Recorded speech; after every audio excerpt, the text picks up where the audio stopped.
Hello and welcome back to the Dugout podcast. This is episode number 86, going over all of the happenings in the game weeks of Scottish football.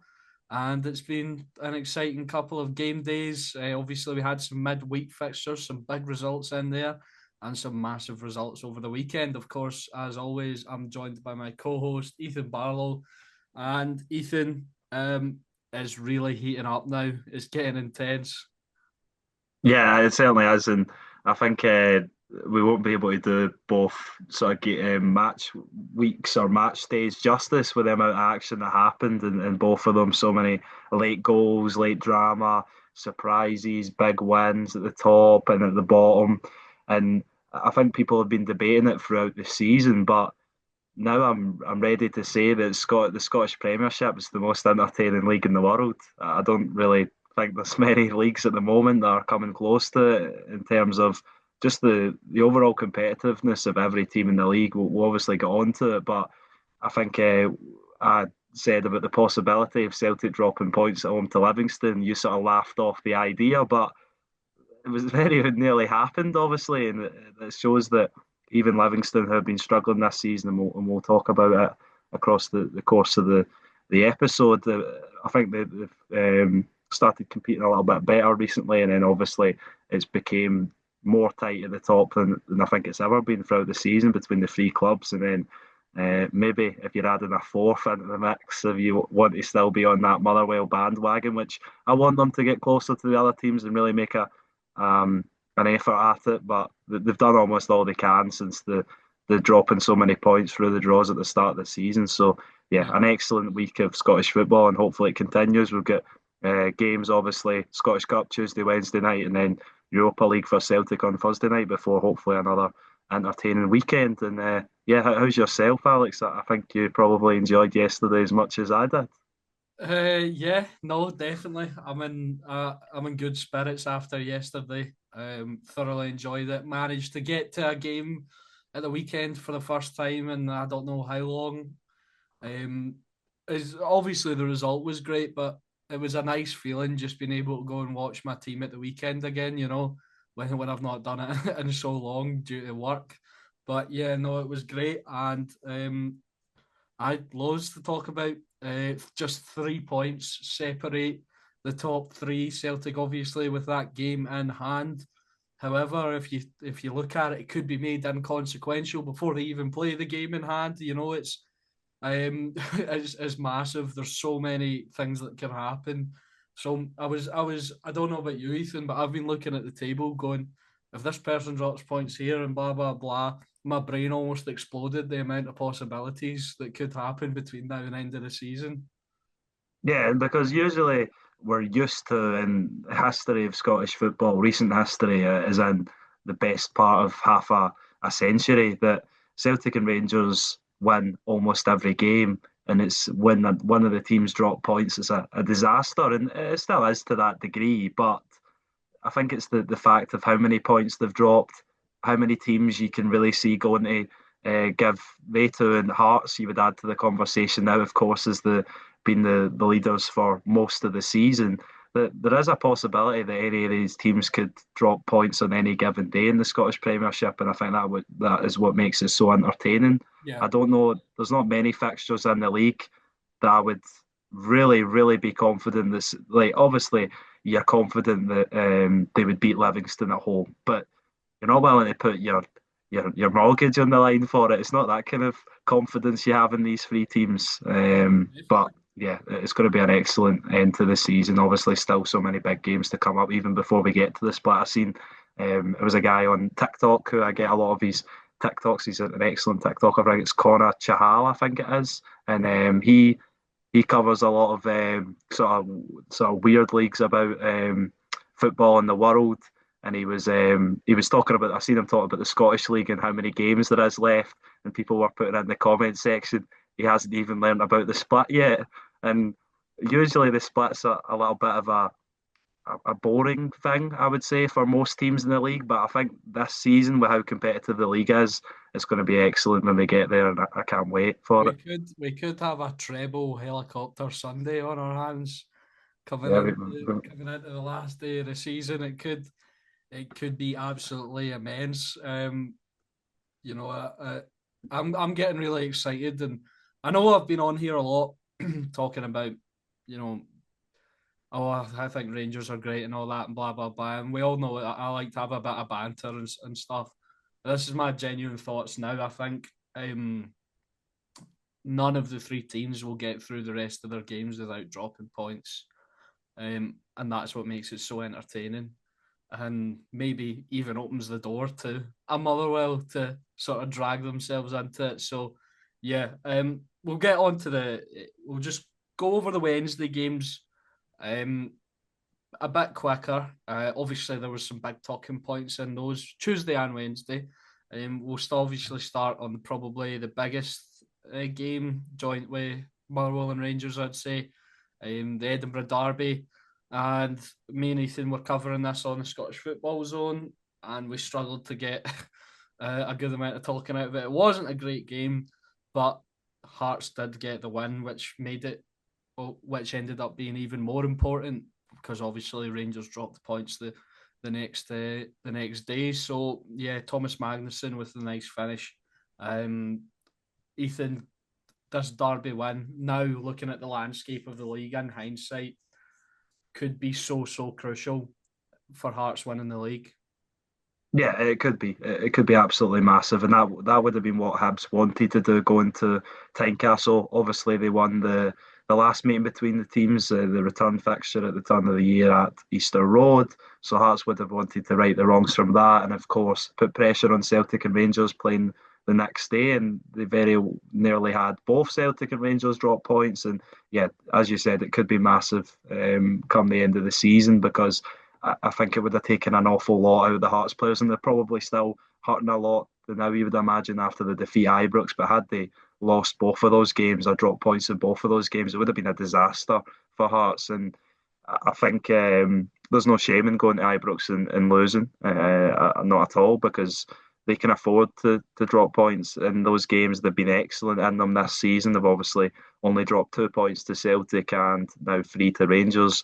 Before that, they had won all the meetings against those teams. So yeah, they're not gonna beat Celtic and Rangers in every game throughout the season. They don't need to do that, but what they need to do is pick themselves up again next weekend. And I think they would have really struggled to do that had they lost the derby on top of losing to Rangers. So a massive 3 points for Derek McInnes and his players, despite not playing well, despite the struggles they obviously go through and the selection problems with Lawrence Shankland, Cammy Devlin. Of course, Craig Halkett was out for this one with suspension as well. But as you said, it wasn't a very good game. Thomas Magnuson comes off the bench and gets the only goal, even though I think Hibs were maybe slightly better in the game, I think we said, but there Yeah, wasn't much in it. And no, yeah, they took Martin the Boyle three missed points. a golden opportunity from about 6 yards out. I don't know how he didn't even get it on target. I don't know how you sky it from there, like honestly. But anyway, you know, yeah, Hibs did get no Hearts did get the win, and it was really important. Moving on to the Wednesday night games, we'll start at Celtic Park.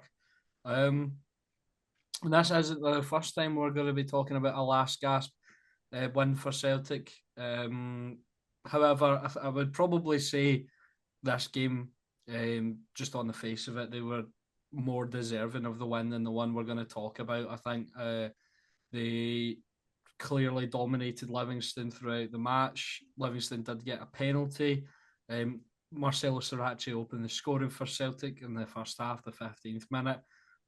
Livingston equalised with a penalty, and then step up Alex Oxlade-Chamberlain, the Ox, on his Celtic debut. A wonderful finish, just from just outside the box, and really good into the side net. And it was a nice kind of like easy on the eye finish, if you know what I mean. Yeah.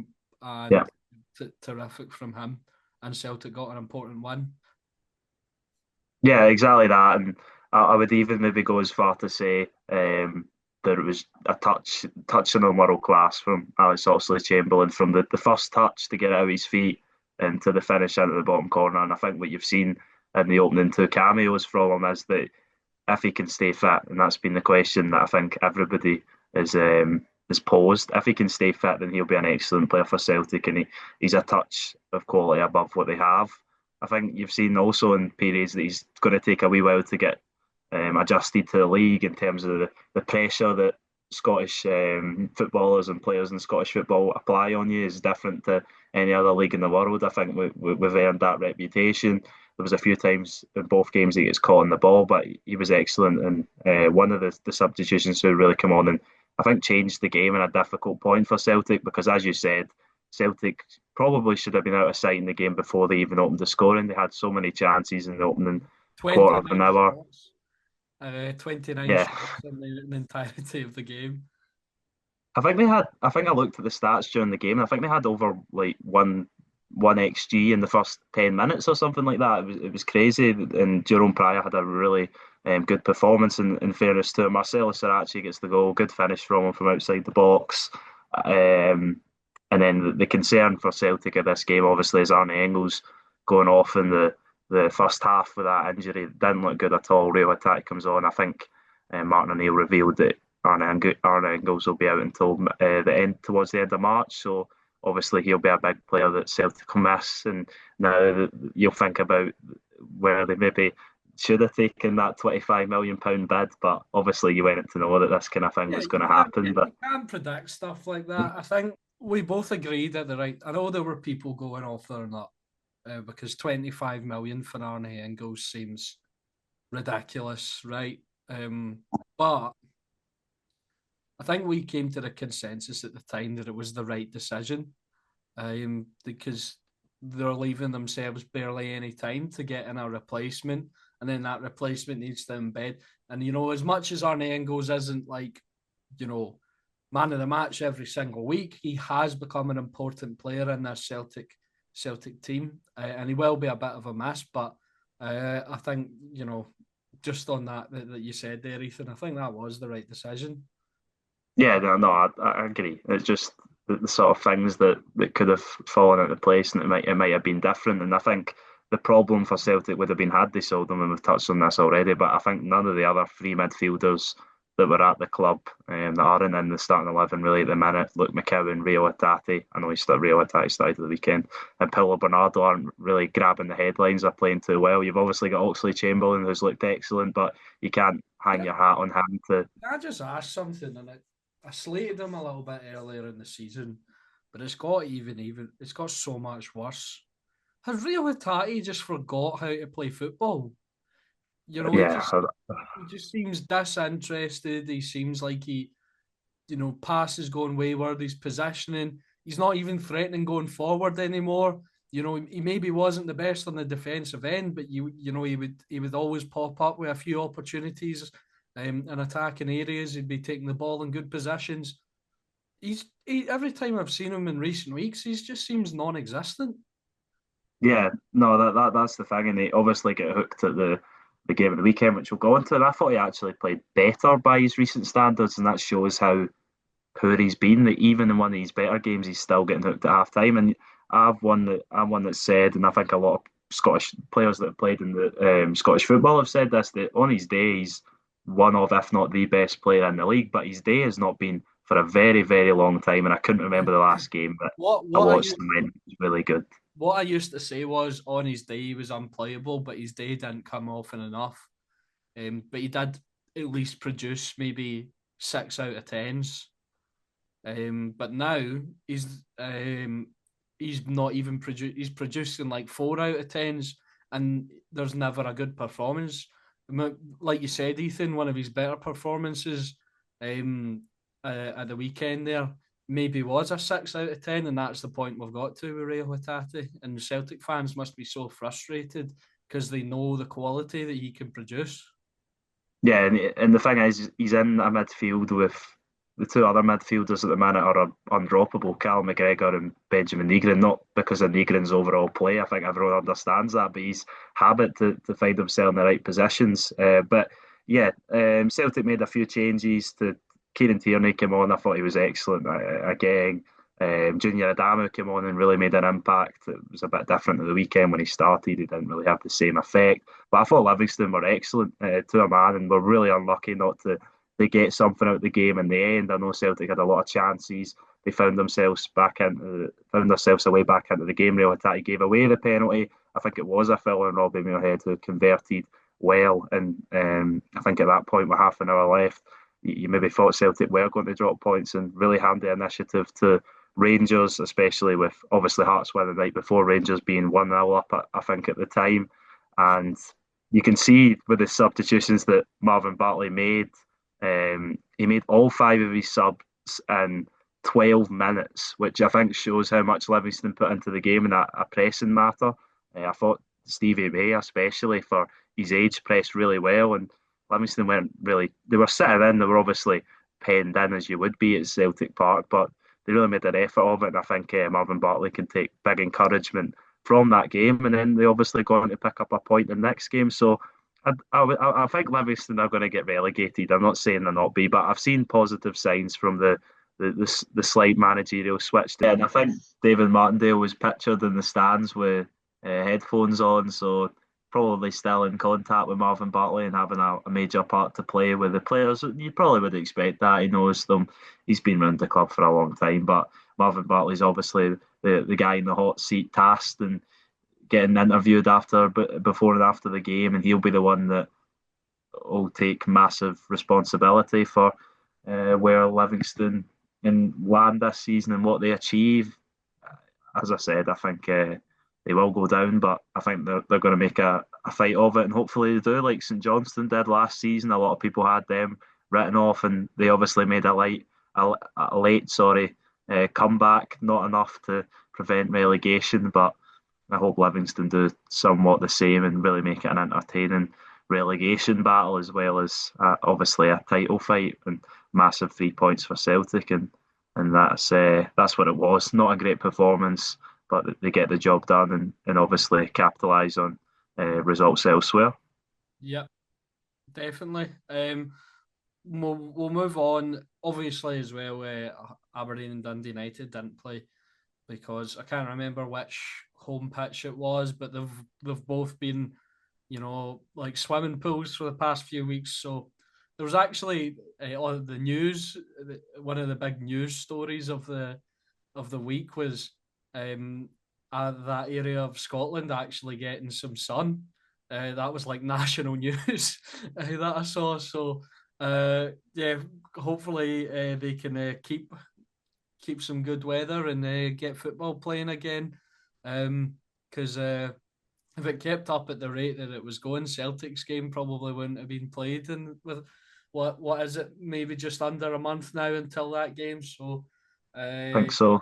yeah, And obviously they wouldn't have been able to play the Scottish Cup games that are on this week either, because obviously the Dundee United against Spartans and Aberdeen v Motherwell games got postponed as well. So yeah, it's been really unfortunate that area with the weather. We think we're bad in the west, but yeah, I think yeah, it's been a lot worse there. So glad to see it clearing up as hopefully it does across the country and we get some warmer days to go with the excellent football that's been on display so far this season. yeah, definitely.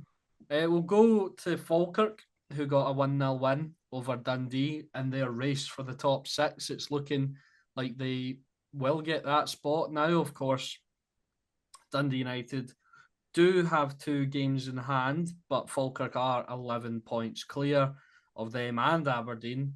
And it was the new boy on loan, Ben Brogio, with the only goal of the game.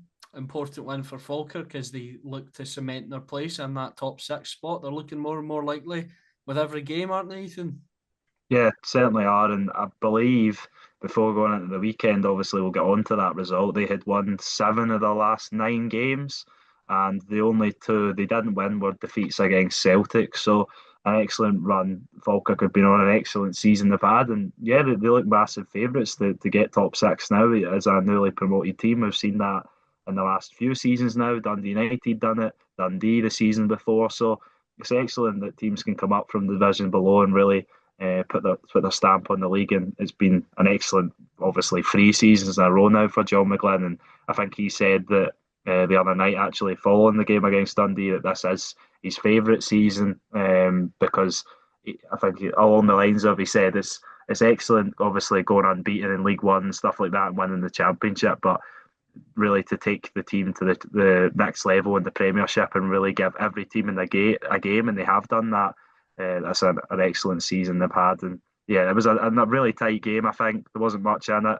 I think all three of the games between the teams this season have been split by the odd goal, so not much between them. But obviously, in terms of the table, Falkirk are well clear of Dundee and the rest of the teams in that sort of vicinity. I know, as we mentioned, Aberdeen and Dundee United have got a couple of games to catch up on, but yeah, and it was probably a quite a what was a really negative end to the game for Dundee. The fact that Jan Danda misses the penalty with the final kick of the ball almost, and then it looked like things at Rugby Park and Celtic Park weren't really going to go well. Certainly at Rugby Park, obviously, it didn't go well for them with Kilmarnock closing the gap towards that relegation zone. But even if St Mirren had picked up points, it wouldn't have been great for Stephen Presley's team. And then it looked like Livy were maybe going to get a sneak a wee point out of the East End of Glasgow. So, yeah, excellent result for Falkirk. Not a great result for Dundee, and they probably deserved something, but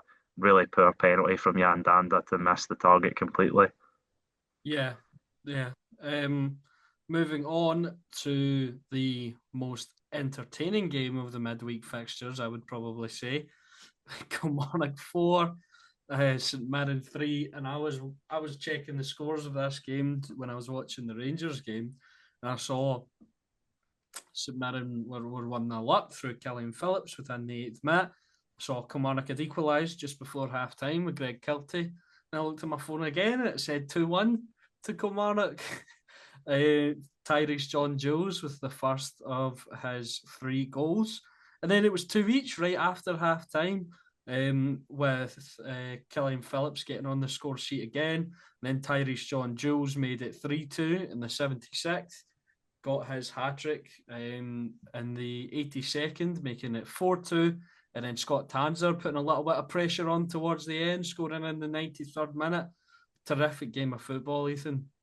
Yeah, it certainly was, and it was a sort of typical relegation 6 pointer, you could say, for the two teams. I know they're probably not worrying too much at the minute about automatic relegation, but you don't want to be going into the playoff regardless of the fact I think maybe I would have disagreed with this point earlier in the season, but I think because Kilmarnock have got their act together, whoever goes into that relegation playoff spot, I would fancy them against.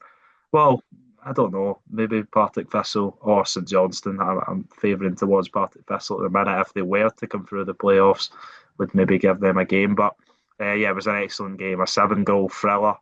Um, for two teams that throughout the length of the season don't really score a lot of goals, St Mirren especially, it's only the third time I think they've scored 3 or more goals in a game. Can you name the other 2 times?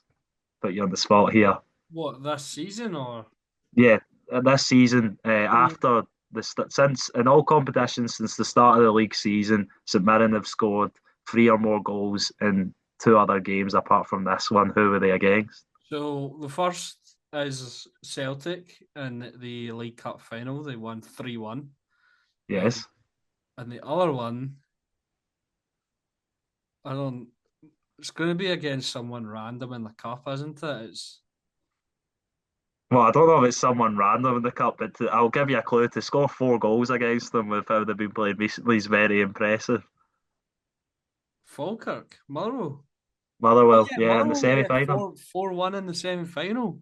Yeah, Oh wow, yeah. uh, fair play To to be them. fair, in fairness to that stat, I know I'm trying to emphasise how much St Mirren have struggled to score goals this season, but that was only Kilmarnock's second time scoring 3 or more in a game since the start of the league season. The other one being obviously the 3-0 win over Aberdeen. But yeah, I think that's something that we've seen flipped since Neil McCann's come in. He's had an excellent start, I'd say. Maybe not right at the start, but he's certainly got the players believing in what he's trying to do now, and they've been playing really well recently. I know they've had 2 tough results to take against both Celtic and Rangers, but positives to take from those 2 games are amongst the wins against St Mirren and Kilmarnock, and an excellent performance from Tyrese John Jules, who was excellent again at the weekend, a really well taken hat trick. So, yeah, I think it is, although they'll be hurting after the weekend, Kilmarnock, it is a really positive feeling around the club at the minute. And I think that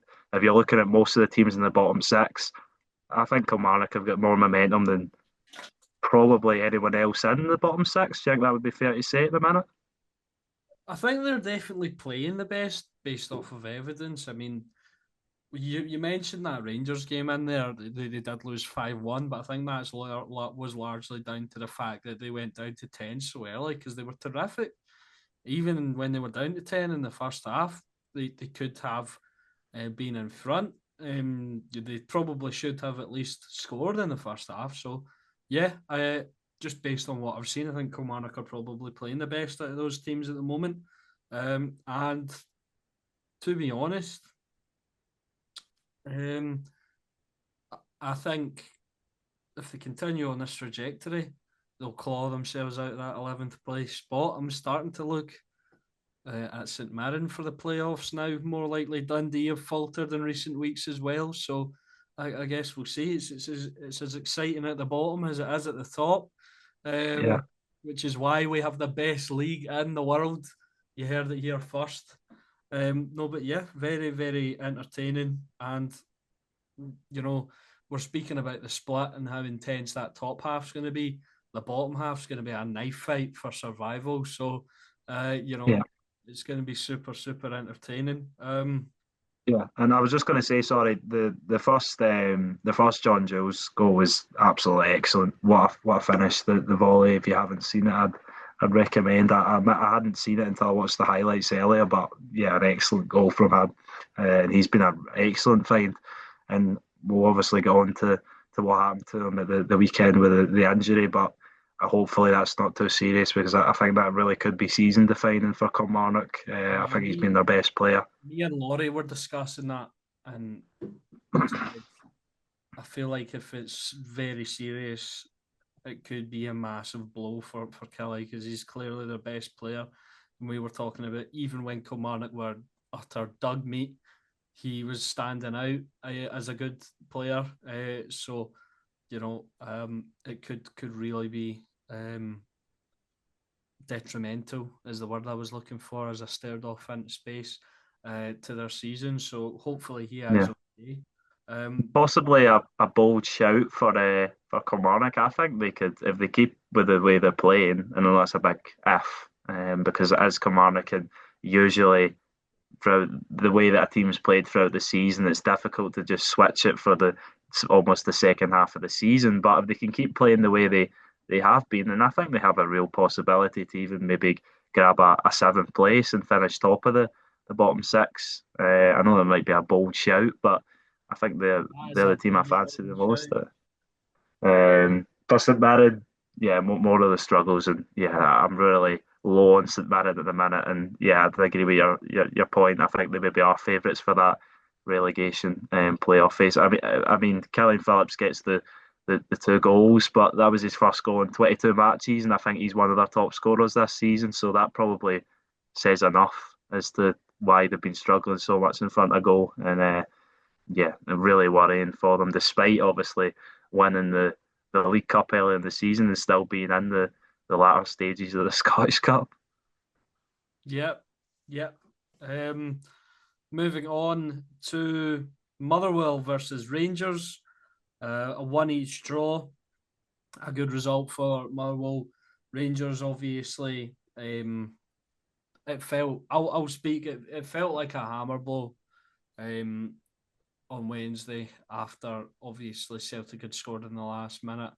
It did. It felt like a hammer blow, and it made Sunday's game even more must win than it already was. Um, just on this game, Rangers did open the scoring within 6 minutes. A nice move from Rangers on the counter. Nico Raskin finishing it off. But from then on in, it was all Motherwell. They were by far the better side. They just couldn't convert. I think I said it before when Rangers played them at Ibrox, and I've said that when they've played Celtic. I think every time I've seen Motherwell this season, especially against Rangers, just the in terms of what they do and their press, I think they're the most impressive team in the Scottish Premiership to watch. You just look at it and you're like, wow, they're absolute animals, every single one of them. I don't know where they get the gas from. Even when they were down to 10, they were penning Rangers in. Rangers were really poor, um, as well. But I think that was largely due to how aggressive and how good Motherwell were. The Rangers couldn't handle them a lot of the time. They couldn't get out. They really struggled, and that is eventually what led to Motherwell's equaliser from Celtic loanee Stephen Welsh. I'm sure he enjoyed that one. Really good ball into the box. Terrific header across from. I'm always really bad at his name. I'll need to pull it up. The Scandinavian geezer. I'll just call him for now. F.E.R. Martin Bjørgolfsen. Yeah, Bjorgolf. That's my That's attempt at it. and yeah, they got a well-deserved equaliser, and they probably should have won that game because they were excellent. Motherwell are so impressive. Um, and yeah, I did mention they were down to 10 men. Lucas Fadinger sent off in the 78th minute. I thought this was a red card at the time. Like during live as the challenge happened, I went, "That's a red card," and my dad went, "Oh, are you sure?" And I'm like, he's like, "He was a bit late," and I went, "Nah, his studs were up into his ankle." And then we saw the replay, and it was, and I thought, okay, Rangers made 3 substitutions in the 86th minute, which I think maybe killed it a little bit for Rangers. The subs just didn't adjust. Don't know why you're changing it at that point. With like 5 minutes left in the game, you've managed to hold on to this point. They bring on Bojan Miovski, Dujon Sterling, Telo Asgard for Mikey Moore, James Tavernier, and Chermiti. And those guys hadn't been great. Chermiti should have scored at least twice in that game as well. But Ethan having a wee laugh there. But um, they but I feel like that killed it even more for Rangers, and they just couldn't get out. Motherwell did get the result in the end, the point, and yeah, they've been very good in the games against the big three this season. I just think what they've struggled to do is maybe get a few more wins under their belt when it was deserved. I know they beat Celtic, but they probably should have beaten Rangers twice if you count that game at the start of the season. And that was before Motherwell were up and running, but that was also Rangers under Russell Martin. So take it with a pinch of salt. But we're now further on in the season where these teams are now more complete and they're still locked in. They beat Celtic once. They maybe should have got a better result at Parkhead. I mean, they probably should have beat Hearts earlier on in the campaign. So yeah, I feel like Motherwell have given the big three massive problems this season. They just haven't been able to turn those great performances into wins. Maybe a reason why they're a little bit adrift. Yeah, exactly that.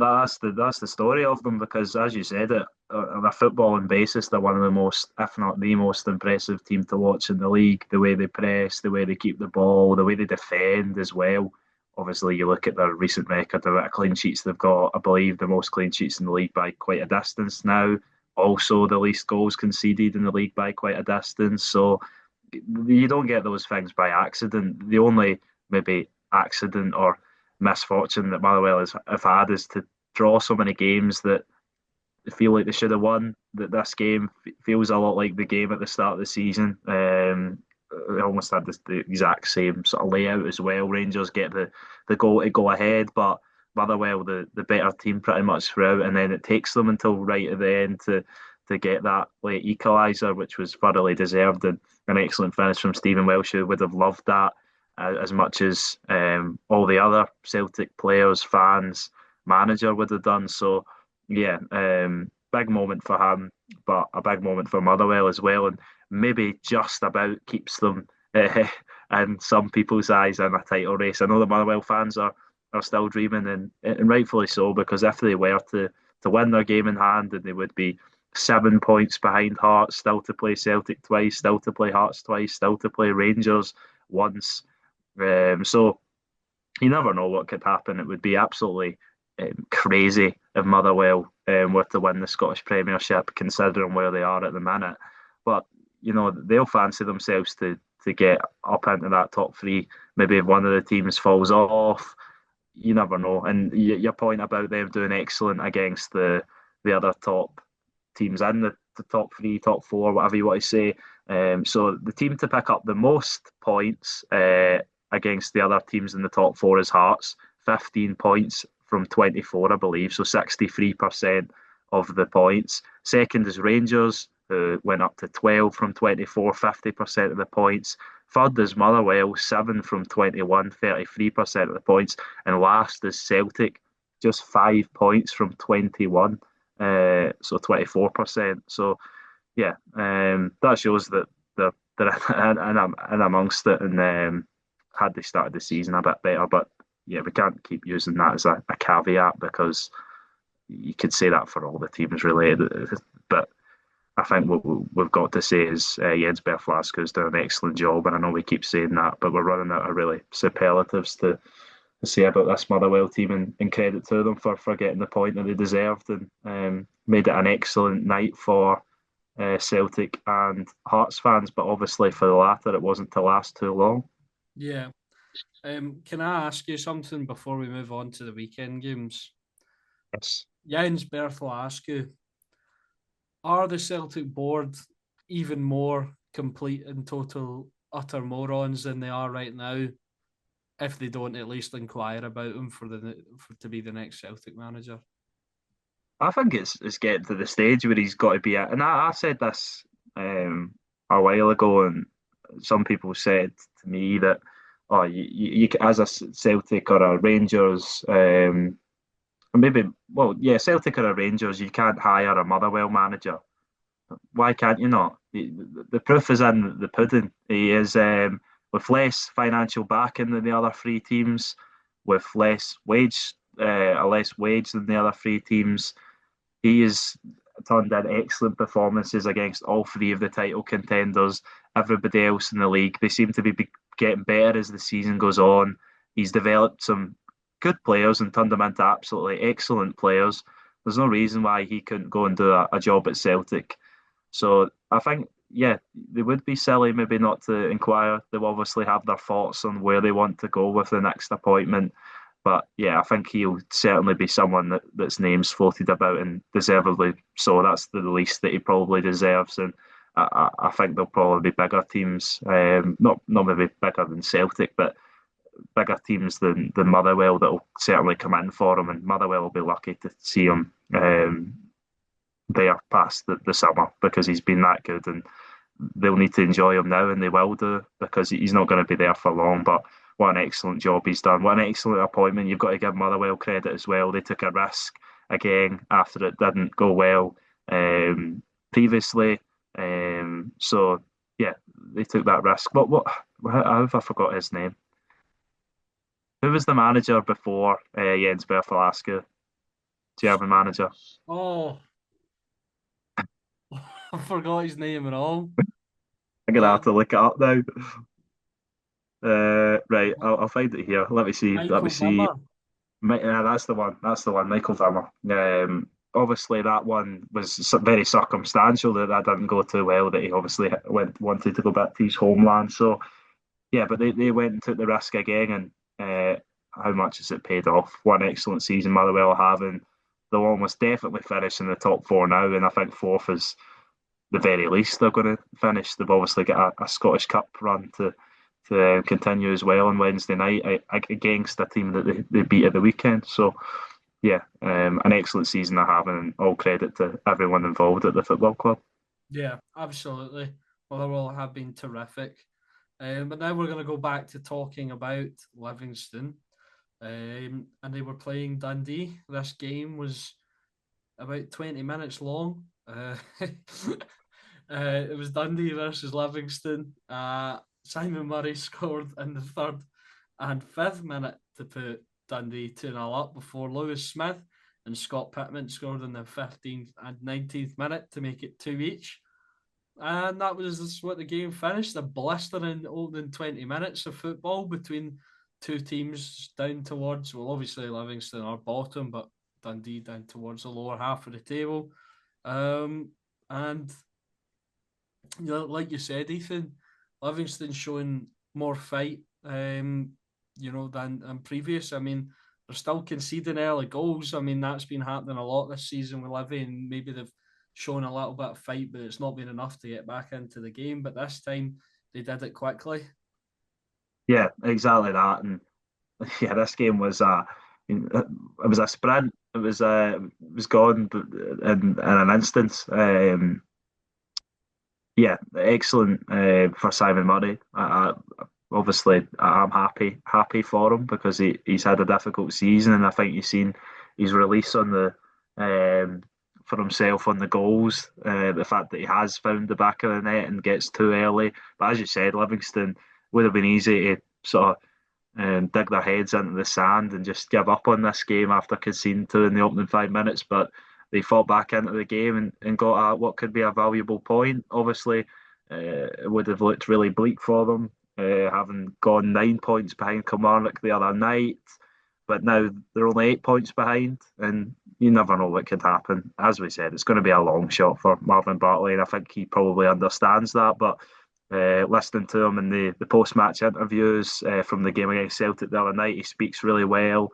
And I think he has genuine belief in that group of players that he can make an effort at trying to salvage something. And that's all the Livingston fans can expect from him. They can't expect him to come in and save their season or whatever. But he's getting them to compete, and they're going to make a real challenge of trying to draw out one of the teams above them and catch them. They'll say obviously they're focusing on themselves and whatever, but they're going to need one of the teams above them to go through a pretty torrid time. And yeah, but a decent result. Well, not a decent result. It's not a decent result for Dundee, is it? At home to Livingston, but it's a point that doesn't really benefit either team too much. But it shows progress from Livingston more than Dundee, I think. But Yeah, yeah, I feel like Dundee have regressed a little bit in recent weeks. Obviously, they did sort of have that standout performance against Celtic. Celtic with the hammer blow in the last seconds of the game. By the way, how long can they keep this up? But anyway, Celtic with the hammer blow in the last seconds of the game, and then Dundee were just too tired to continue on. But I feel like in terms of just league performances, it's not been great for Dundee in recent weeks. no, you're right. It certainly hasn't, and they went on that run of 3 wins in a row. I think it was. They beat Kilmarnock, Dundee United, and who was the other team they beat? I'll have to look. But they won 3 games in a row, and now they've went I think 4 or 5 games now. I'll double check without a win in the league.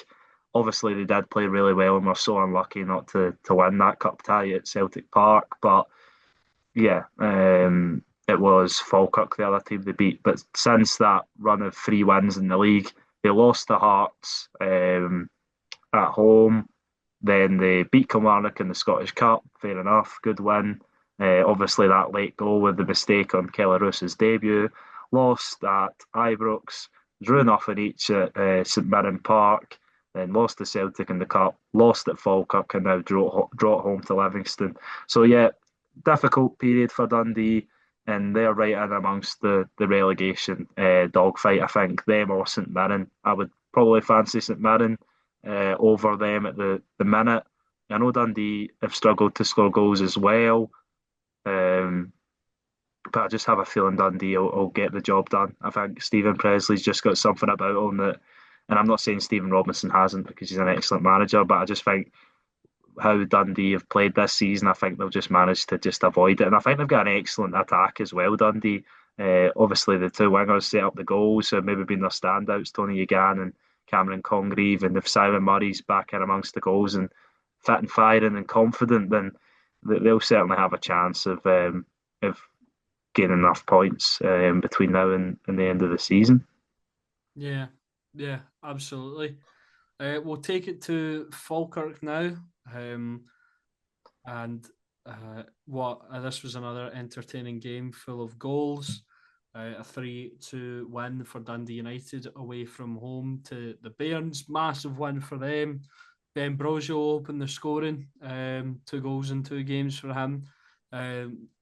Good personally for him. Nice finish into the bottom corner. and then Dundee United equalised with one of.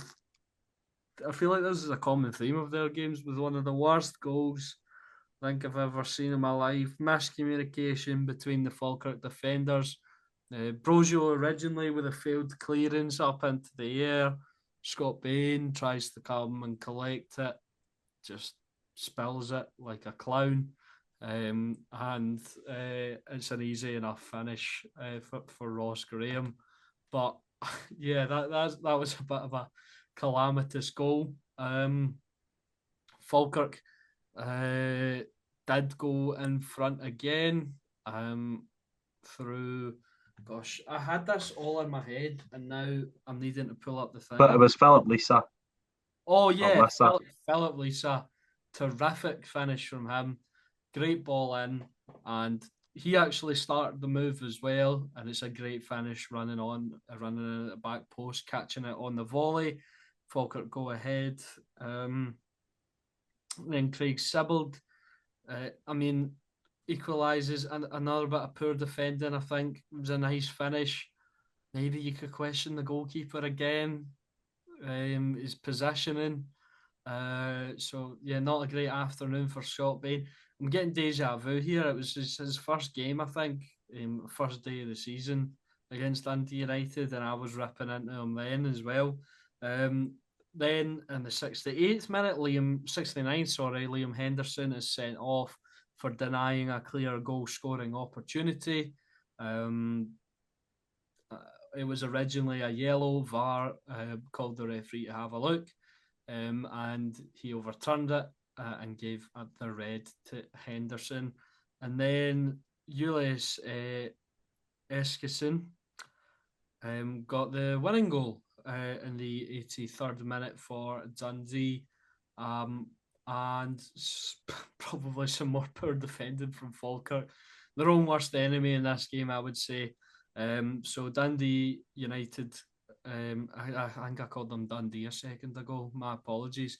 Dundee United with the 3-2 win, and Falkirk, drop more points. They lose at home. Liam Henderson sent off. Ethan, what's your initial reaction to this game? Yeah, I think it's a really important one for Dundee United. I think that's the feeling from this game. It's probably been really difficult for the fans recently. They've been on a terrible run, and I would say one of I'll go into this game. I would have said one of the weaker teams in the bottom six on current form, and obviously the cancellations, not playing a lot of games at home. So yeah, the fans would have been really negative. Had a really negative feeling about the club, but getting a big win away, a difficult place to go, it'll do them the world of good. They'll do Jim Goodwin the world of good, because I dare say there's probably quite a lot of people doubting them. Now they need to follow up and avoid the potential banana skin tomorrow night when they host Spartans in the Scottish Cup to get themselves into the quarterfinals. So yeah, a really big win for Dundee United. As you said, Falkirk will be disappointed with the defending and Scott Bain for his goalkeeping. I think Scott Bain's had a really good season at Falkirk, but yeah, not his best game, and one that he'll probably look back on with a bit of disappointment, especially for the first goal.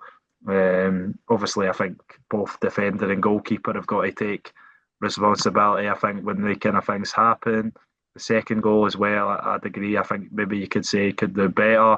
I know he missed the game the other night against Dundee because of illness. He came out in the warm up for Nicky Hogarth, who obviously gave away the penalty, but kept the clean sheet as well.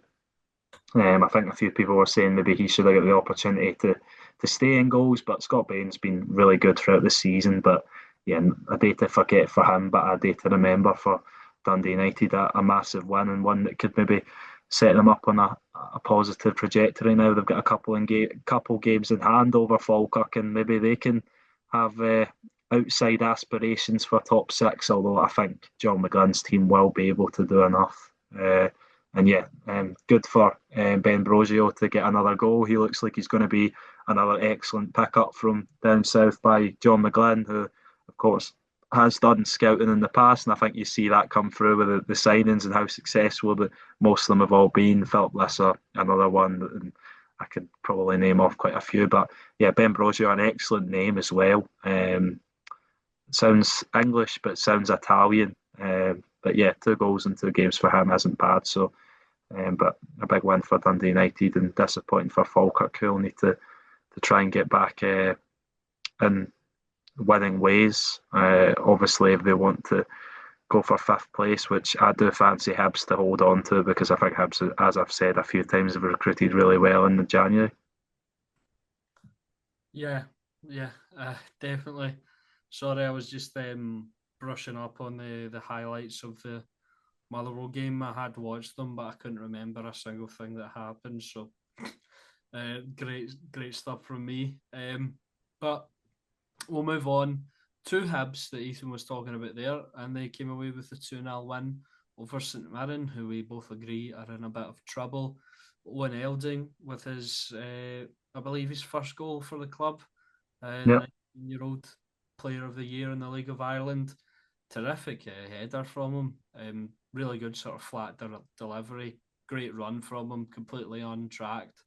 And he just sort of loops it over into that far corner. A well worked corner kick routine from the Highbees as well. And then Ante Suto with the second in the 66th minute to seal the victory. Shamal George was absolutely fuming, and I would be too if I was the goalkeeper in this scenario. Really, really poor defending from St Mirren, and Hibs come away with a comfortable enough 2-0 win. Yeah, exactly. And as you said about young Elding, it's an excellent header from him. Really good ball by Dan Barlesa, but he does excellent to find the far corner with that. And he's one of the few strikers I think that Hibs have got that seem like they're going to be real assets to them between now and the end of the season. Obviously, they've got him on a permanent deal. They've got the likes of Dane Scarlett on a loan deal. And then, of course, the other striker comes off the bench, Andy Sito, and gets a goal as well. So, yeah, I think Hibs are in a really good place. They've done what they've done in January, what January's for, to iron out the areas that maybe need a little bit of a refresh. Obviously, got rid of Kieran Bowie, not get rid of him. That's not fair to say. They sold Kieran Bowie for an excellent fee. Loaned out Thibault Clige, just freshened up the striking department. They've obviously got a few new wing backs in as well. Kai Andrews, the central defender, whose name's escaped me from on loan from Copenhagen. So yeah, I think Hibs are in a really good place, and I know they've had a few difficult results, like the Derby defeat, but I think that was only their second loss in 10 games in the league or something like that. So they've been pretty good recently. I think it's going to be difficult for the Hibs fans. It's always going to be difficult for the Hibs fans because of what's happening across the city and what happened in the second part of last season. I think you can try and expect them to do something like that again, but that's not going to happen every season. I think Hibs have just been consistent enough, and obviously fifth gets European football for that. I think for this is the last season that they do, so they will just want to stay in that 5th place because I think Motherwell are too far gone at this point. So yeah, important win for Hibs, and yeah, St Mirren. I'm really worried about St Mirren, and I don't know where the points are. Maybe more importantly, the goals. I know they scored 3 against Kilmarnock, but I think we've seen, despite Neil McCann's team firing on all cylinders defensively, they're still a wee bit woeful, I'll say. Yeah, yeah. So that'll do it for the Saturday fixtures. Now let's get on to Sunday. Okay, so on to Sunday's games then. We're going to start on the Motherwell game. And Motherwell came away with a 2-0 win over Aberdeen. Um, Eli Just with the opening goal. Terrific run from him. He made a couple of those runs throughout the game, sort of breaking through the Aberdeen defence. Nice finish. Um, all the jokes on Twitter. 1-0 Motherwell just. We've all seen them. Me and Ethan were just talking about them before. And then taking us all the way up to the 93rd minute, Tom McIntyre own goal, sealing the win for Motherwell. Really, really important. I mean, due to postponed games, these teams haven't been playing maybe as much as they would have liked. Motherwell obviously did play midweek, and maybe the match fitness showed. I would have expected them to win this game anyway, as we spoke about earlier, they've been terrific all season. Aberdeen continued to struggle under Peter Leaving, and yeah, it was their first game in 2 weeks though. After that 3-0 defeat to Kilmarnock, so maybe they just need to get up and running again. They host Motherwell in the reverse fixture on Wednesday. Obviously, that is in the Scottish Cup. But yeah, good win for Motherwell, good 3 points. And Aberdeen continue to sort of drift away from their hopes of top six. Yeah, Aberdeen really struggling at the minute. Lost 8 of their last 10 games. So yeah, not good at all. Couple that with the lack of games recently with the weather, obviously in that area, and not being able really to play any games at Pittodrie. By the time, well, obviously they've got the game in the week against Motherwell, which to be honest, I see going the same way. I think Motherwell will have too much for Aberdeen again, but cup competitions can sometimes throw up surprise results. Obviously, these teams met in the other cup competition, I believe, and Motherwell came out on top before obviously tumbling at the hands of the champions, as we mentioned previously. But yeah, another good win for Motherwell, back on the same sort of vein of what they were doing before they obviously dropped the 2 points against Rangers, or gained the point, whatever way you want to look at it. I believe that's their, what would that be? Well, 1, 2, 3, 4, 5, 6, 7, 8, 9, 10, 11, 12. 12 clean sheets in the last 15 games. That is remarkable for any team. Um, not even sort of pointing to the fact that Motherwell are fourth in the league. It's just crazy what they're doing at the minute. We've obviously touched on them before already, but yeah, they're just being professional and getting the wins over the line in convincing fashion. And I expect them to beat Aberdeen on Wednesday night, but maybe Aberdeen, despite losing 8 of the last 10, as I mentioned, can throw up a shock, but I don't see it coming, to be honest. Yeah. Some news for Aberdeen as well. Tony Dock is now in the dugout with Peter Leaving, obviously a former assistant there under Derek McInnes, but his last couple of years in management and coaching hasn't gone too well for Tony Docherty. Obviously, Queen's Park, St Johnstone previous, not St Johnstone previous, Dundee previous, where he got sacked, and then obviously the Ross County stint was a disaster. Although Stuart Kettlewell's not doing too well there either. But yeah, that's an interesting appointment, Ethan. Yeah, it certainly is, and I think you make the point that yeah, it's not he's not got the best recent record, Tony Docherty, but it's another body in there. It's another um, brain in there to try and turn things around in a positive manner for Aberdeen. They've obviously still got this Scottish Cup, which last season, despite being in a terrible place when they went into the final, won it against the best team in the country by, well, I wouldn't say by a large distance, but by probably a measurable distance last season. So you never know what can happen. But I think yeah, Aberdeen at the minute, they look like they would be lucky to stay at the top of the top six, at the top of the bottom six, sorry, rather, with the way they're playing and the way the other teams are playing. But I think it will turn around eventually for them. I want to say that, but at the same time, I don't really see where they're getting the goals from. Apart from the six they scored against Livingston, they haven't scored any in most of those defeats in that run. So yeah, it's really negative at the minute at Aberdeen, and I think they're just going to have to wait until the end of the season when they appoint a full-time manager, who that might be. We obviously don't know. Will they go down the foreign route again? I think we've posed these sort of questions before, but yeah, same again really for both of these teams. Aberdeen struggling, Motherwell the opposite of struggling, flourishing as they have done for almost all of the season. Yeah. Oh, sorry. I was sorry, I was just watching the Celtic highlights there. I had seen the game yesterday, but was refreshing my memory, so I wasn't really paying attention to what Ethan was saying. Great podcasting here, guys. But yeah, we'll move on to the Celtic game. Kilmarnock 2, Celtic 3. Very, very interesting game. Celtic struggling once again against a team lower down in the division. That's 3 games on the bounce. They've left it to the last gasp to come away with the win. Obviously, in the cup, they took it to extra time, and then in the game against Livingston, and now in this game, Kilmarnock were terrific in the first half. Tyrese John Jules opened the scoring early on in the game. Really, really nice finish from him. We were speaking about him earlier. Really unfortunate about his injury. Yeah,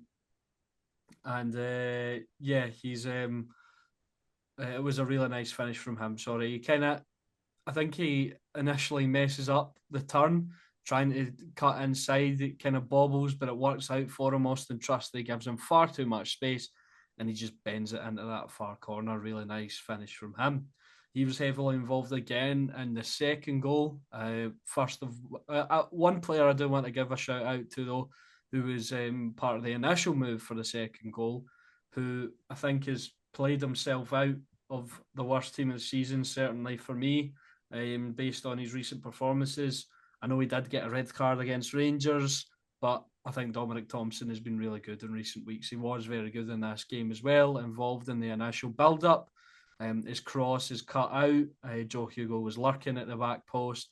Tyrese John Jules then gets the rebound, sort of dinks it in, and Hugo gets the run off his scales. It's a nice header, but the defending is really poor. I think you could also blame Kasper Schmeichel for not getting to that as well. But Kelly were not caring. They were 2-0 up against the champions. They were in absolute dreamland, but Celtic were not done. They came out in the second half. We mentioned earlier, Hatate was hooked. Oxlade-Chamberlain came on, who I thought he had a decent game in the second half as well. And then Sebastian Tanecki with an almost identical goal from his one against, was it Auchinleck? Yeah. At Rugby Park in that end. Terrific finish from him. No keeper saving that. It was one of those shots where it almost was suspended in midair in the net. When it hits the net, it's just that powerful, that good. Terrific finish from him. Celtic second goal, not as good. Neil McCann will be raging with a bit of a calamity in the defence, sort of rebounding about, and then who else but Benjamin Negra in there to capitalise on it, pick up the scraps and put it away for 2 each. He now has 13 goals in the league, 15 in all competitions. He's joint top scorer with Tawanda Maswanise. We were speaking about it earlier. He's maybe not the best at impacting overall play. I don't think I've ever seen a game from him where I thought, oh, you've been great today, mate. But he always seems to pop up with a goal. And that's, goals are more important than anything in football. So he equalised. However, though, after Celtic's equaliser, Kilmarnock's looked to get back into it. Tyrese John Jules hit the bar from a free kick position. They had more opportunities. I think it started to turn towards a Celtic winner, though, when he was subbed. Marcus Dackers didn't offer nearly as much. Obviously, John Jules picking up that injury, so Dackers had to come on. The ball wasn't sticking. He was terrible with hold up. And that's not what you want to see from a 6'7" striker. But he couldn't, hold the ball up there, and Celtic started to impose themselves. And they did get the win. Good play from Big Tam, as he's getting called now, Thomas Shivanchara. Just driving, just with the determination, gets the ball across. It's deflected into the path of Julian Araujo, who on his weak foot blasts it into the roof of the net. 3-2, literally the last kick of the game. I think it was just about to hit 97 minutes. And he leaps into the Celtic crowd. It's absolute bedlam in the Celtic end at Rugby Park, and they come away with a 3-2 win. Massive, as If they'd drawn this game, the result midweek and Rangers dropping points basically would have been made null and void.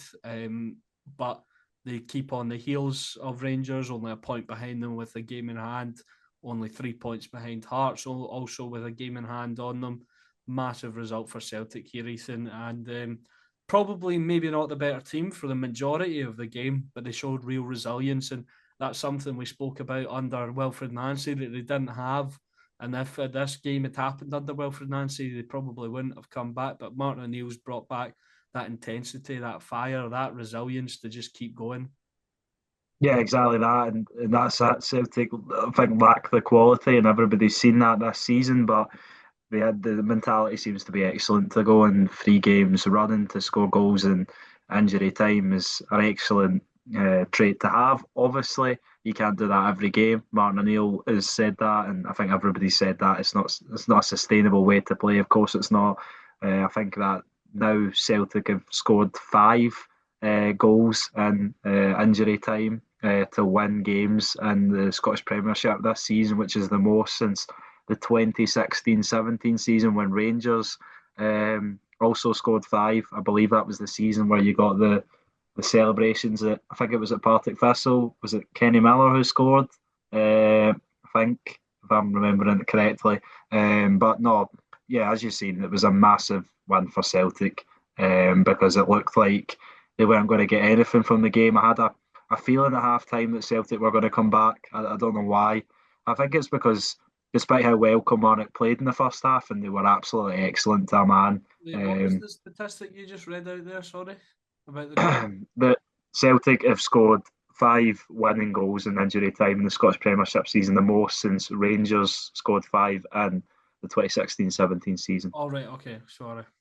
And I was saying that I think one of the ones I remember was I think it was Kenny Miller who scored for Rangers at Partick Thistle. And I remember Rangers fans celebrating that goal. In similar vein, but probably not to the same meaning as obviously the major impact this win had for Celtic on the title race. But as I said, yeah, Kilmarnock were excellent, deserved their 2-0 lead despite Celtic having chances.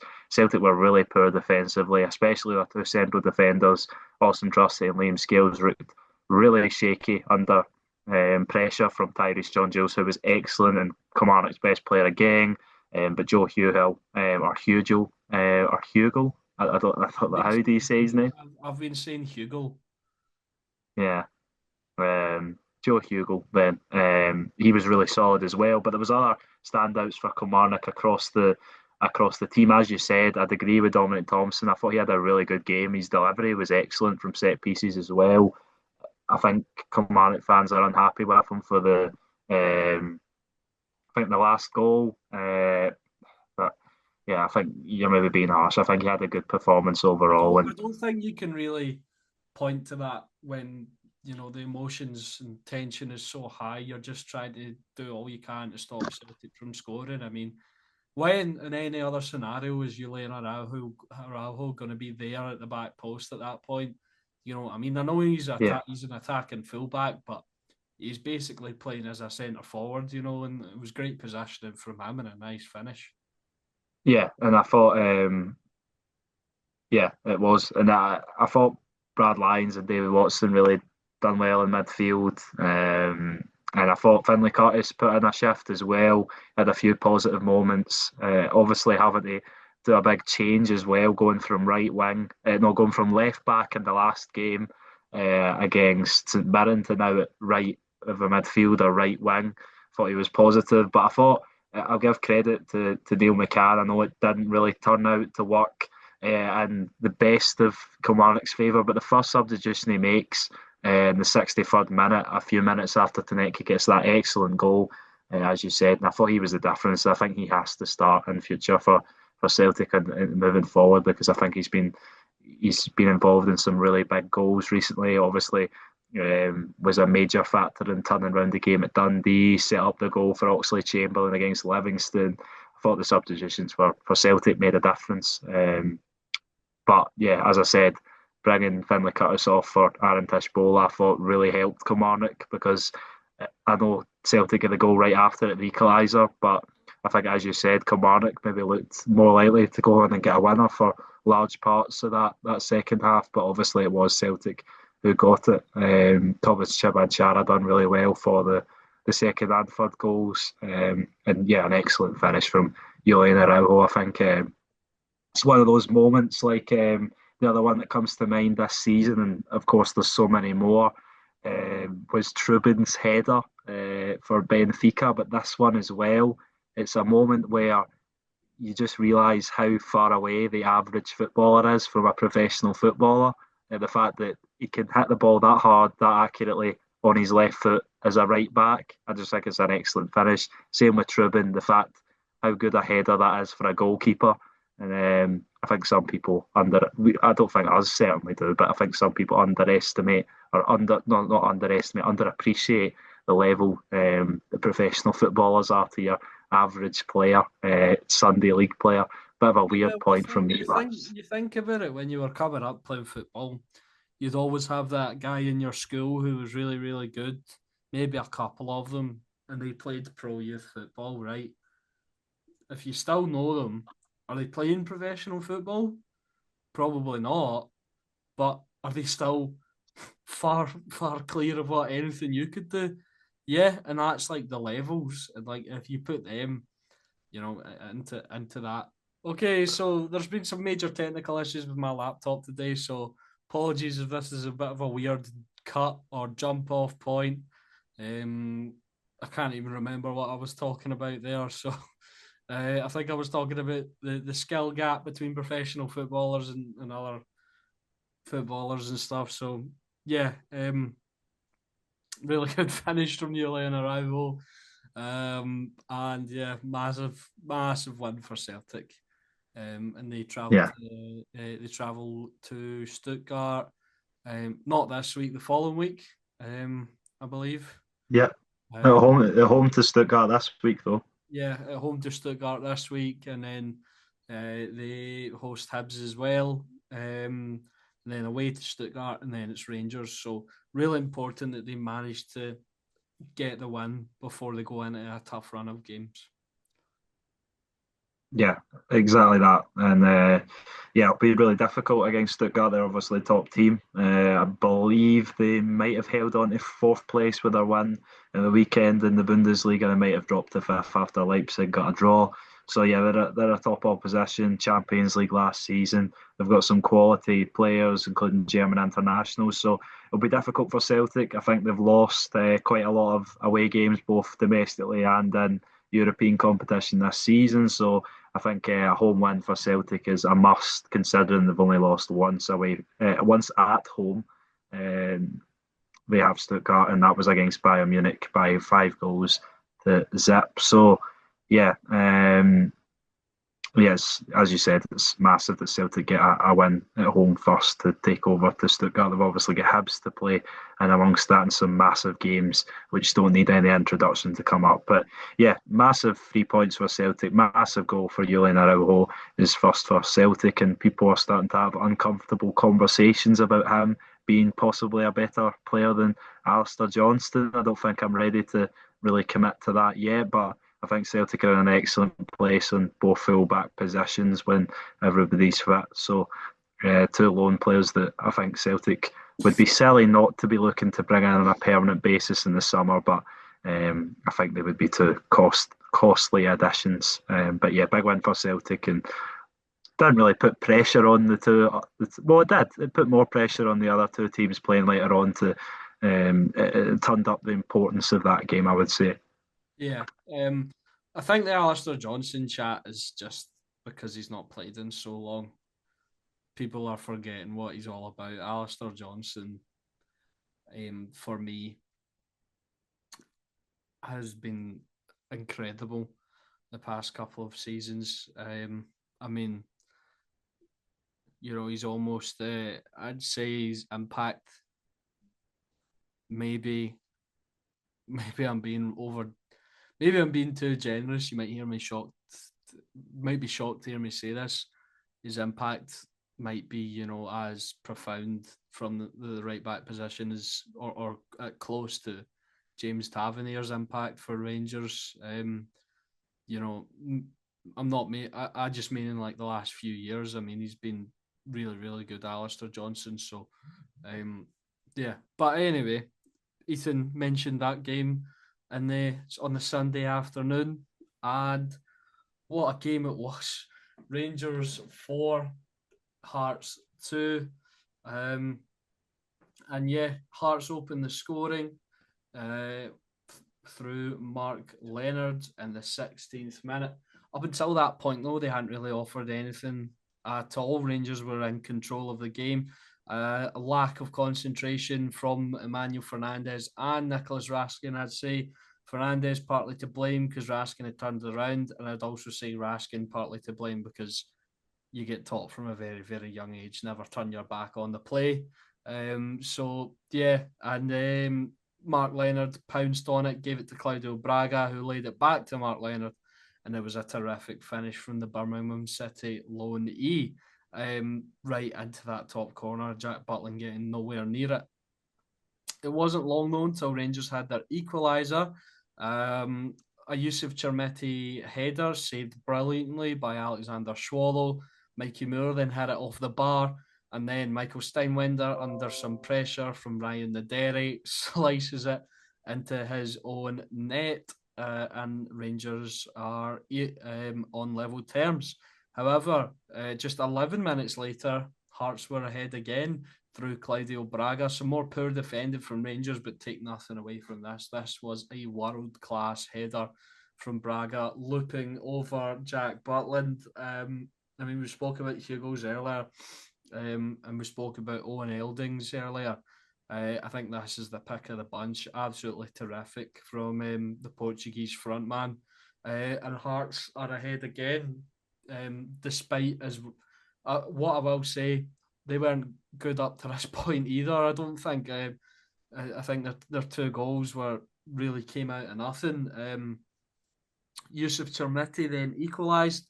Scott Olsen with some great ball carrying, playing in Ryan Naderi, who then slid in Chermiti. Chermiti tried to play the cross. Halkett slid in, it deflected back to him, and it was a nice finish at the near post from Yusuf Chermiti. And the game goes into 2 at half time. And what I will say is at half time, the feeling in the stadium, it wasn't like dejected. It was more like, I wish we hadn't conceded those 2 goals, but I feel like the feeling in the stadium wasn't of concern because Hearts weren't dominating. They weren't all over Rangers, and Rangers came out in the second half and got the 3 points. Yusuf Chermiti with the third, his second of the game. Some nice play down the right hand side across from Scott Olsen, and this is another great header as well. I mean, how high he got to just get onto that and head it in at the near post. Excuse me. Holding off that sneeze for a while there. Luckily, I muted myself, so hopefully you didn't hear that. You just saw me dying on screen. So yeah, Chermiti with the third, and then he does get his fourth. But this fourth goal is all about Diego Gassama from his own half, from defending a corner, I think it was. He takes it, he holds off 2 men, beats them, drives, cuts inside, cuts past about 3 Hearts players, slides in Chermiti, who's in acres of space on the right hand side of the 18-yard box, and all he has to do is take the touch and put it away. Rangers 4, Hearts 2. Massive win for Rangers. As I said, that the result on Wednesday made it feel like even more must win for Danny Roll and his side. Yeah, it certainly did, and I think a lot of Rangers fans were unhappy, and you maybe slightly alluded to it with how Danny Rowe handled especially the latter stages at Fir Park. So it was important that he got the 3 points for Rangers to close the gap on Hearts and make sure Celtic didn't gain any more ground. I know Celtic are in third, but could go to first. But as we've said, game in hands are certainly not a formality, and certainly not this season. But a massive win for Rangers, and as you said, I was quite disappointed with Hearts. I didn't think they really brought their A game uh, to the party. I'm not saying Rangers did either, but to score 4 goals against Hearts is not something to be sniffed at, and I think Rangers were thoroughly deserving of the win. And I only got to watch the sort of opening stages of the match because of work. I seen the first 2 goals, and yeah, even when um, sort of right when Rangers, as soon as Rangers equalised, I thought they would go on to win the game. Obviously, Hearts get the second goal, which comes as a surprise, but then Chermiti gets the equaliser with a nice finish. Same for the second one, same for the third one. 3 good finishes from him. A hat trick to take his tally up to 7 now for Rangers, almost doubling it in a game, and 5 goals against 5 goals. Yeah, 5 goals. I don't know why I doubted myself. 5 goals against two of the title contenders in massive games to turn them around as well. So, what is it? Sorry. He's got 6 goals against Hearts and Celtic this season. Oh yeah, of course.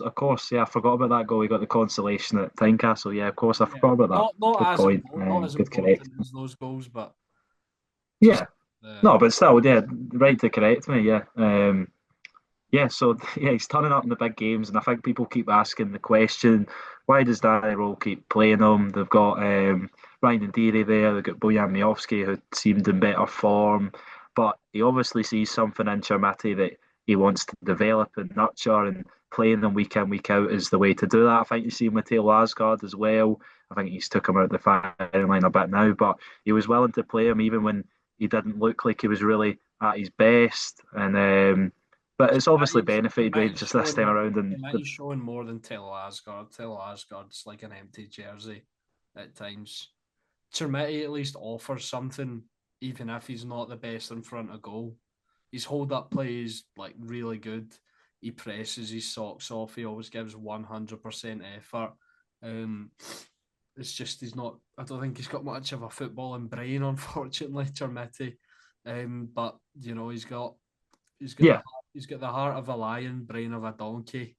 So you know, but yeah, Telo Asgard is just he's no, diabolical. yeah, I get, no, I completely agree with you, but I'm just making the comparison that even through difficult times and criticism from the supporters, and probably most of the supporters would have taken Chamati out. He keeps playing them in the big games, and obviously he's got the rewards for sticking by his man because he scores a hat trick. And I know people are going to say, especially for the third goal, it's terrible defending, but he's still got to be there and finish it. And Rangers fans will be hoping that he does develop that knack to score goals on a more regular basis. I don't know if he will. I think he, as you said, I think he just sort of lacks that sort of goal scorer's instinct. I think he does do some very nice bits of play in the overall part of the game, but ultimately a striker's job is usually to score goals. So yeah, but he scored goals in massive games, and I think that's what keeps him in the Rangers fans' faith, and they have belief, and they want him to go on to be an excellent striker for Rangers. But yeah, to get a hat trick in a game of this magnitude, take nothing away from him. An excellent day for him, an excellent day for Rangers, as you said. You seen and you spoke to me about the atmosphere being excellent, and it's really opened the title race up now. It's so close, and it really is in all three of the teams' hands at the moment, which is excellent to see. And yeah, it really is going to be maybe the best team win between now and the end of the season because they've all got to play each other at least once. And yeah, there's some massive game coming up, but massive win for Rangers. And I think now for Hearts, it's really about how they're going to bounce back and how they're going to react to losing to Celtic or Rangers because they've not had to go through that yet this season. As I've said, Celtic and Rangers, I think they're really difficult points of the season that are behind them with Russell Martin and Wilfred Nancy. I think this is Hearts' most difficult point of the season, considering the injuries they've got to key players. So as long as they can keep in touch and distance of Celtic and Rangers and keeping a positive sort of vibe around the football club, then there's no reason they still can't win this Scottish Premiership title. But I would have to maybe move them to third favourites at the minute. I don't know, I keep switching, but I think everyone does keep switching on who their favourites are. And who they think will win it, and that's what makes it an excellent title race. And as we've said, what makes Scottish football and the Scottish Premiership the most entertaining league in the world at the minute. Yeah, no, absolutely. It is. It's going to be some running, and we'll be here with you all the way to discuss all the action. Just quickly before we leave off, Livingston have signed Joel Nubley. Have they Yeah, re-signed Joel Nibley? Oh, yeah. who was he at? I don't know, but he must have been a free agent because they brought him in Yeah, on a deal until the end of the season. they signed. I think they signed Barry Mackay as well the other day. Yeah, There they was did. lots of talk about that one. So Livingston yeah, bringing in Joel Nubley right in time to play Rangers next Sunday. Oh no, he's see, he's even terrorised even Rangers though defences. even though I think Rangers will go to Livingston and win, it's still not going to be an easy game at all for Danny Rowe's team. It's just every game's going to be a real struggle, I think, or it's going to be a struggle looking at it. I know Celtic have certainly went for their fair share of struggles in terms of the performances and wait until the end to get the results. Hearts obviously showed that at Tynecastle against Hibs. So, yeah, it's going to be really entertaining between now and the split. And hopefully all three teams are still up there and fighting. And then maybe they've dropped enough points to allow Motherwell to get in there, and it could be a four-horse race. I don't think that'll be the case, unfortunately.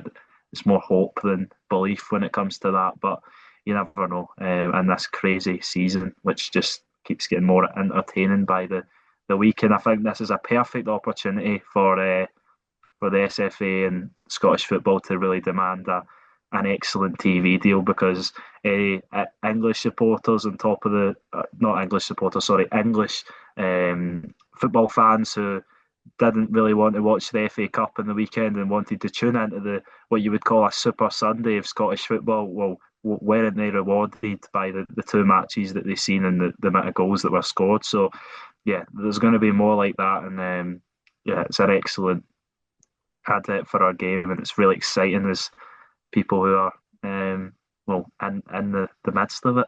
Yeah, no, absolutely. Just before we leave off as well, I think I'm gonna read the run in up to the split for the three teams, and then maybe we can see who we think has the hardest run. I think I've already got my answer, but I'll just do it for the sake of. So Rangers go away to Livingston next week. They then play Celtic at Ibrox. Then it's the Scottish Cup against Celtic at Ibrox. Then it's away to the Smiza. Then at home to Aberdeen. At home to Dundee United. And then away to Falkirk. So definitely some tough games in there for Rangers. But I'd say probably less difficult than what I'm about to read out. Celtic host Stuttgart on Thursday. They then host Hibs, and they then are away to Stuttgart, away to Rangers, away to Aberdeen, away to Rangers again in the Scottish Cup, hosting Motherwell. Then they're away to Dundee United, away to Dundee, and then they host St Mirren. And just bear with me, pulling up Hearts just now. It was easy for me to pull up the other ones because they both had games against each other, so I could just go on the match and press on the team. So Hearts don't have a Scottish Cup game. They don't have Europe, so they've got less games in this run in, and they go to Tynecastle to play Falkirk. They're at Tynecastle again to play Aberdeen. They then are away to Kilmarnock at Rugby Park. That could be a potential banana skin for the Jambos. Kilmarnock coming into some decent form. They then are at home to Dundee, away to Livingston, and home to Motherwell. I think Hearts definitely have the easiest run in. Yeah, I think they do, and I think that's been the outlook for a while now that people have looked at it and said after obviously yesterday's game at Ibrox that Hearts have a run where they can very much capably win every game. But I think all three of the teams could win almost all of the games in their run. I think it's just whether they are going to do so. And I think for Hearts, the problem with them this season hasn't been against Celtic and Rangers. I know obviously that they pick up their first defeat against one of those two clubs yesterday. It's been dropping sort of points elsewhere, especially in that little bit of run they went where people really were doubting their sort of characteristics to be part of the title race long term. But yeah, of course, Celtic have got the most difficult run, and I think that comes on a sheer volume basis rather than really much between the fixtures. You look, they've got to play three more games than Rangers in the run in, at least three more games, sorry. Obviously, they've got the game in hand to play at Pataudry, the two European games. If they get through in that, then they've got another two European games to play on top of that. They've obviously got four more games to play than Hearts, which, if you don't think that's an advantage to Hearts in terms of the league, then, well, I would say you're wrong.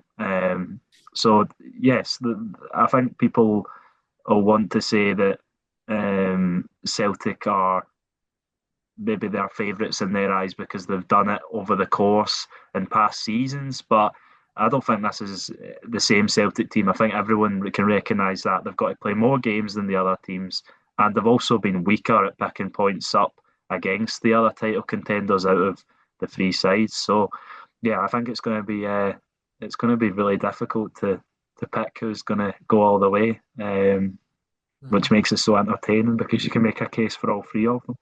You can make a case for all three of them, but I'm still saying Rangers.